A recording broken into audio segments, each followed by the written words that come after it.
Theo Hahn is a writer, graphic designer, and food nerd. He continues to annoy his friends with fried chicken recipes and pictures of dogs. Some of his work can be found at the83k.substack.com. That's 83k.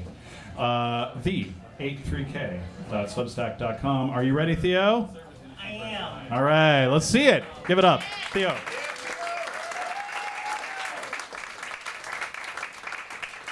I'd like to thank Andrew for letting me up here, even though I am dressed like a 7-year-old at an English garden party.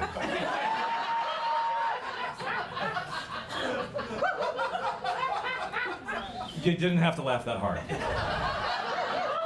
Sorry. Are we good? Yeah. Sigh. Okay. The world had been telling me something I wasn't ready to hear. It had been telling me that for decades. What I was doing to myself was hurting me and other people, and that if I didn't stop, one day, something catastrophic was going to happen, and it would be my fault. I just didn't know what, specifically, I was supposed to stop doing. Or maybe, or maybe I didn't want to know.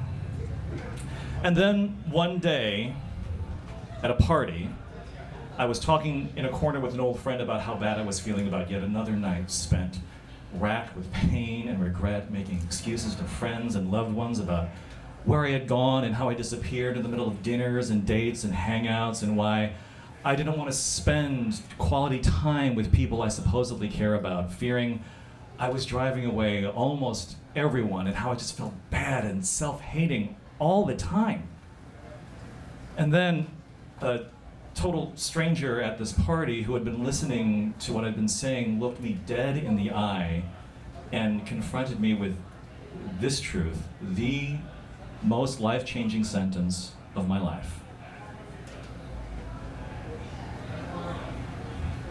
Oh, dude, I think you should stop eating dairy.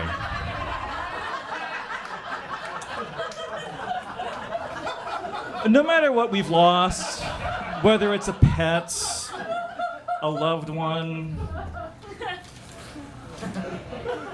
or an extra large chocolate milkshake with whipped cream, we mourn, and that's okay. In my life, I have eaten enough ice cream to fill a AA baseball stadium and written florid odes to grilled cheese sandwiches. Motherfuckers, I used to run a macaroni and cheese competition. But like anyone who finally figures out, performing the daily digestive equivalent of a reverse exorcism is a terrible way to go through life. I'm too busy feeling good to mourn the loss too deeply. I was finally ready to make a decision that closed the doors on a room full of shame and farts, and open another where an embarrassingly obvious choice had led to a world I was capable of imagining, but chose not to. I hope when that time comes, you can be ready too. Thank you.